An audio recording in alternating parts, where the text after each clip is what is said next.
Et salut les rôlistes. Aujourd'hui je vous présente l'univers des Champs de l'Os, un jeu de rôle créé par Axel Bouet, Alicia Loretan et Émilie Latieul et édité par Open Sesame Games. Les Champs de l'Os est un univers et un jeu de rôle médiéval fantastique Da Vinci Punk.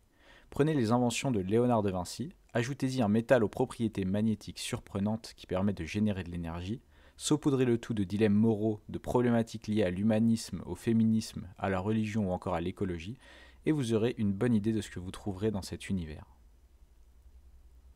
Les aventures des Champs de l'Os se déroulent sur le monde de l'Os. C'est un monde étrange éclairé par deux astres, un jaune et lumineux d'un côté et un plus petit blanc bleuté de l'autre. Le ciel de l'Os est aussi barré d'une géante gazeuse qui rend les nuits plutôt claires. Cette planète gazeuse se nomme Hortensia et l'Os est en fait une lune qui tourne autour d'elle. Le monde de l'Os a de nombreuses particularités, comme par exemple une gravité légèrement plus faible que sur la Terre, mais trois particularités me semblent importantes d'être mises en avant. Premièrement, de nombreux pôles magnétiques empêchent l'utilisation de boussoles, mais aussi de tout appareil sensible aux champs électromagnétiques, de sorte que les technologies électroniques telles que celles que nous avons dans notre monde ne peuvent fonctionner sur l'os. Deuxièmement, un métal singulier, nommé le loss metal par les habitants, a permis de développer une science particulière permettant des inventions géniales, comme par exemple le moteur à l'os qui fait léviter temporairement un navire, ou encore les fusils impulseurs qui remplacent avantageusement les armes à feu. Troisièmement, la faune et la flore sont toutes deux extrêmement dangereuses. Aucune extinction importante n'ayant eu lieu, des créatures comparables aux dinosaures de la Terre parcourent le monde de l'os. De même, des plantes carnivores ou toxiques pullulent dans les forêts et les jungles lossianes. Concernant la société lossiane, les autrices ont pris le parti de proposer une vision dure et crue d'une société où les lois du plus fort et du plus riche dominent. L'esclavage est pratiqué et considéré comme normal dans la plupart des sociétés qui sont basées sur des logiques patriarcales ancestrales, et le tout est renforcé par l'omniprésence de l'Église du Concile divin, une religion qui a la main mise sur une grande partie des nations et sociétés du monde. Ce choix est voulu et assumé par les autrices, qui souhaitaient proposer une sorte de bac à sable mettant en avant tout ce que l'humain peut faire de pire et d'extrême, tout en proposant des alternatives et une possibilité d'évolution pour les personnages, en proposant notamment des cultures marginales plus évoluées sur le plan de l'humanisme et du féminisme, mais aussi des idéologies alternatives concernant les thématiques de l'esclavage et du patriarcat. L'objectif étant donc de peindre un tableau dur et cru tout en laissant la part belle à la rédemption. Les 15 peuples principaux habitant autour des mers de la séparation sont disparates et ont chacun leur culture, leurs mœurs et leurs organisations sociales particulières. On peut, selon moi, utiliser principalement deux séparateurs pour regrouper ou classer les peuples de l'os dans des catégories. Premièrement, leur positionnement par rapport à l'Église du Concile divin. Certains peuples sont sous l'égide du Concile, d'autres s'en tiennent éloignés et d'autres le combattent activement. Et deuxièmement, la place de la femme dans la société. Certaines des sociétés de l'os sont très patriarcales, tandis que d'autres prendront une organisation mixte où chaque individu est considéré sans prendre en compte son genre, et d'autres sociétés auront une organisation plus matriarcale. Pour plus de détails sur les peuples de l'os, j'ai notamment proposé et diffusé une feuille récapitulative des peuples de l'os. N'hésitez pas à aller la voir, elle est disponible sur le forum des Champs de l'os.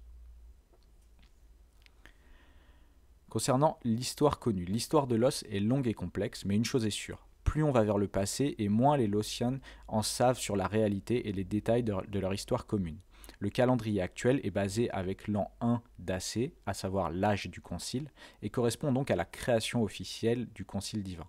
Les légendes parlent d'un événement cataclysmique nommé le Long Hiver, ayant eu lieu de l'an 0 à l'an 6, et le dogme de l'Église prend de l'ampleur durant les 2 premiers siècles de l'histoire connue, où l'hégémonie affronte les Dragonsman et où Anchiménès devient la capitale de l'hégémonie et la cité sainte du Concile. Du 3e au 10e siècle, il ne se passe pas une génération sans que l'hégémonie et le Concile divin soient en guerre contre une autre nation, et l'influence du Concile divin augmente progressivement. En l'an 601, l'hégémonie et le Concile divin déclarent l'Emlaris, une nation adverse, comme étant hérétique. L'Emlaris, qui respecte aussi la foi du Concile divin, avait en effet déclaré que leur empereur était de sang divin, créant une guerre politique et religieuse sans précédent. Les croisades s'enchaînèrent avec les siècles, l'hégémonie et l'Emlaris se rendant coup pour coup et s'échangeant des territoires au fil des victoires et des défaites. Pendant ce temps, du 5e au 10e siècle, un groupe de réfugiés s'installa sur une lagune marécageuse du sud des mers de la séparation. Armante était née. Armante est de nos jours la 2e cité du monde en termes de population et probablement la première cité du monde d'un point de vue commercial. La dernière bataille en date est celle des 6 drapeaux, en 956. La plupart des nations s'allient alors contre l'hégémonie et la repoussent, notamment grâce à l'aide d'Armante. Dans le présent et le futur proche, les tensions entre les deux empires de l'hégémonie et de l'Emlaris n'iront que grandissantes, et l'hégémonie n'aura de cesse que de mettre à genoux Armante, qui représente un symbole de liberté et d'opposition face au Concile divin. Des accords de paix fragiles ont été signés entre toutes les nations durant les 20 années qui suivirent la bataille des 6 drapeaux, mais ces accords de paix ne tiendront probablement pas longtemps. Concernant les sciences et artefacts, avant que les humains ne soient implantés sur l'os, des civilisations étranges y ont évolué. Il n'en reste que des vestiges, mais un explorateur opiniâtre peut trouver des trésors étranges et uniques. Dans l'immense majorité des cas, ces artefacts n'ont pas plus d'effet que des œuvres d'art et leur valeur tient à leurs matériaux, le l'os métal, l'os cristal et autres substances rares. Mais certains sont fonctionnels, voire dangereux et mortels. Beaucoup d'innovations lossianes, dont l'électricité et les moteurs à lévitation, ont été inspirés par des artefacts découverts dans ces ruines anciennes. Le niveau technologique et scientifique moyen des Lossianes s'apparente à peu près à celui des 16e-17e siècles terriens. Le loss métal permet de fabriquer et alimenter des dynamos électriques et de construire les moteurs à lévitation des navires lévitants.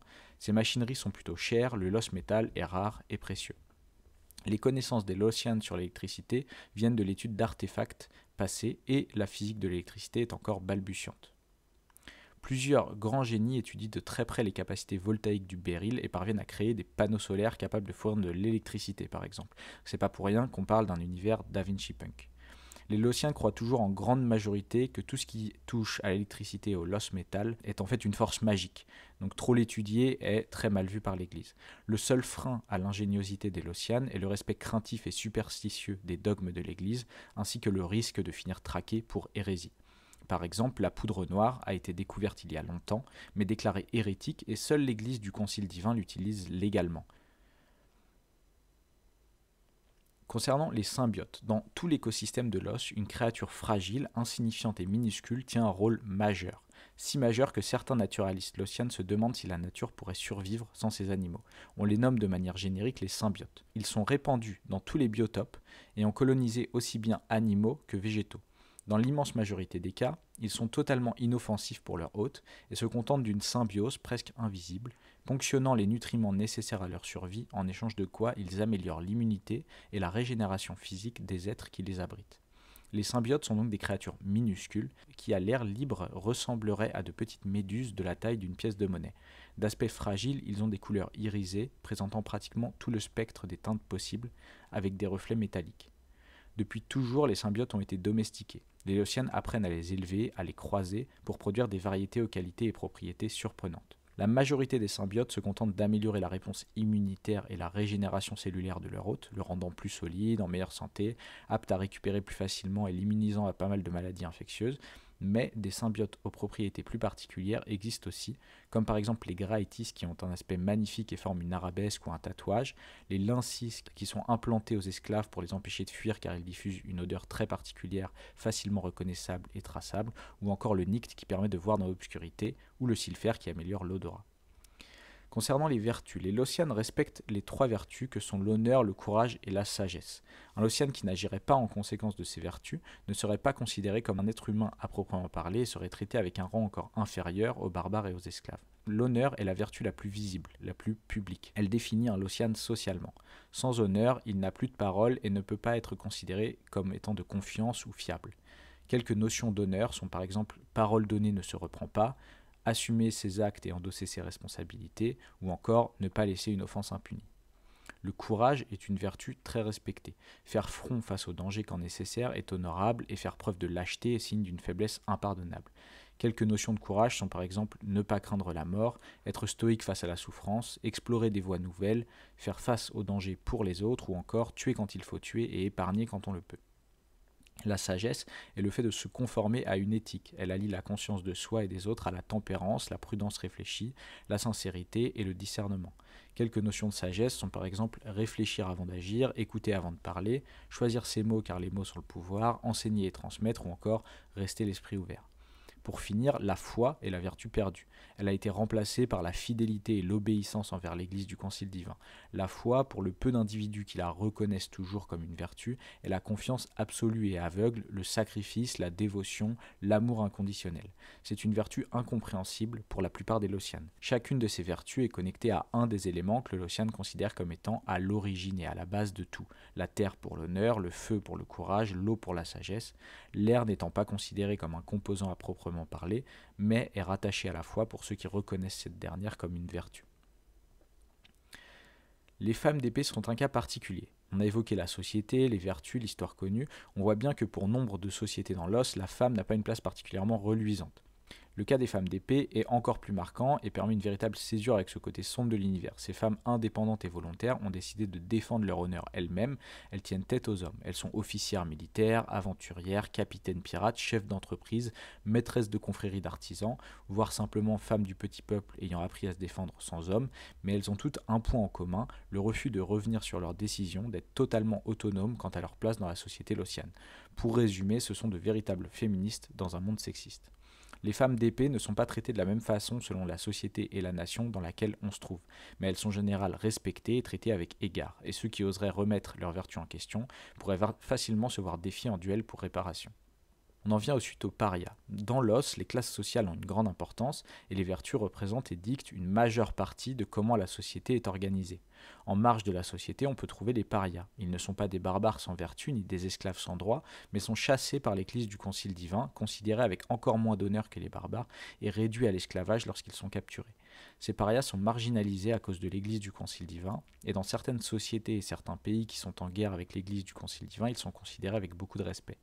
Les parias sont donc selon leur situation géographique, soit recherchés et au choix réduits à l'esclavage ou tués, soit au contraire élevés au rang de personnalités importantes dans certaines sociétés.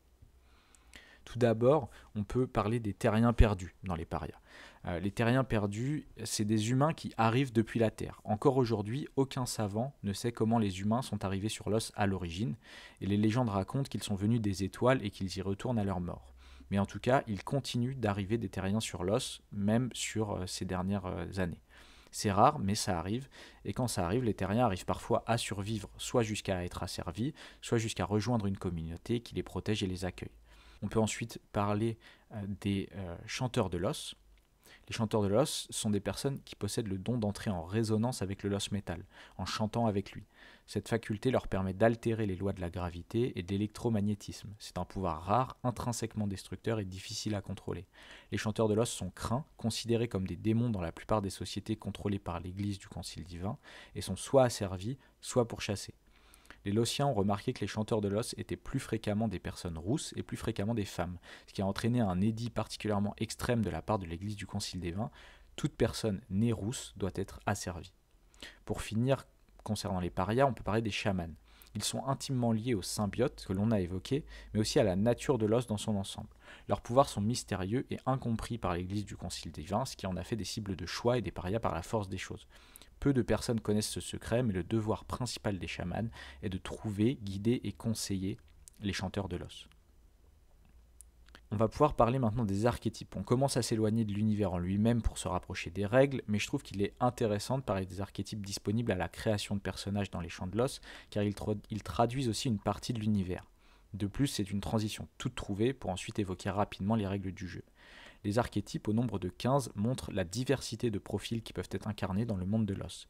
Ils donnent chacun accès à des talents particuliers et surtout à des capacités d'archétypes qui évolueront avec la légende du personnage. Plus un personnage est connu, plus sa légende augmente et plus il pourra réaliser des actions hors du commun. On peut ensuite parler très rapidement des règles. La première logique, elle est assez simple, elle consiste à lancer un dé à 10 faces auquel on ajoute un trait et un talent. Les traits sont au nombre de 6, l'esprit, l'instinct, l'agilité, la puissance, l'empathie et le pouvoir. Les talents sont quant à eux bien plus nombreux, au nombre de 67 sans prendre en compte le champ de l'os, dont 32 parmi ces 67, donc près de la moitié, qui sont considérés comme académiques, c'est-à-dire qu'ils ne peuvent pas être utilisés par un personnage s'il n'a pas dépensé au moins un point dans ce talent. Par exemple, pour un personnage qui essaye de courir le plus vite possible, fera un test en lançant un dé à 10 faces, en ajoutant son trait de puissance et son talent d'athlétisme. Son résultat sera comparé à un seuil de difficulté ou au jet de l'opposition en cas d'opposition active avec un antagoniste. Quelques spécificités s'ajoutent pour pimenter le système. Une liste d'avantages et de désavantages pour commencer, mais la vraie particularité du système de jeu vient surtout du système d'exploits, des inspirations et des fursas. Les points d'inspiration et de fursa sont des boosts ponctuels permettant d'obtenir plus 5 à un jet. Ils permettent donc ponctuellement d'augmenter considérablement la valeur totale du jet de dés. Jusqu'à 5 points de fursa et d'inspiration peuvent être utilisés sur un jet pour un bonus maximal de plus 25 au résultat du jet. Ces bonus ponctuels prennent leur sens avec le système de déclaration d'exploit.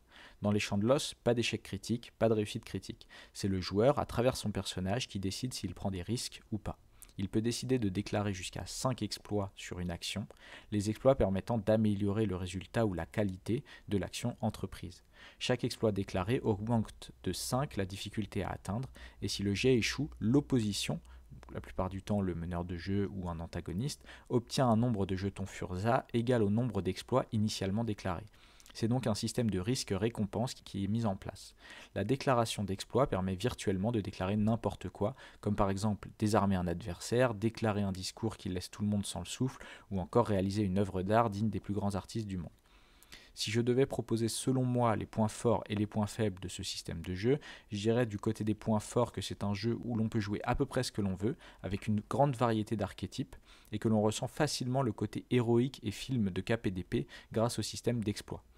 Du côté des points faibles, je trouve que le nombre important de talents, 67, apporte trop de déséquilibre et de complexité pour pas grand chose, et j'aurais préféré un système légèrement plus léger. Je souhaite parler de 2 mentions spéciales dans les règles. Déjà, la création de personnages, elle est complexe mais très intéressante. Et deuxièmement, le système de règles freeform pour gérer le champ de l'os qui apporte certaines idées très intéressantes. Voilà pour un premier tour d'horizon des champs de l'os, l'univers et le jeu de rôle. Je termine cette présentation sur la carte des mers de la séparation, le monde connu sur l'os. J'espère que cette présentation vous a plu et dites-moi en commentaire ce que vous en avez pensé et si vous auriez aimé que je développe de façon plus détaillée certains points. Abonnez-vous et mettez un pouce vers le haut pour soutenir ce contenu. Activez la cloche si vous voulez être prévenu de mes prochaines vidéos. Je vous invite aussi à aller voir le site internet lost-jdr.psyché qui met à disposition la majeure partie de l'univers et des règles gratuitement. Je vous remercie pour votre écoute, je vous souhaite un bon jeu et je vous dis à bientôt.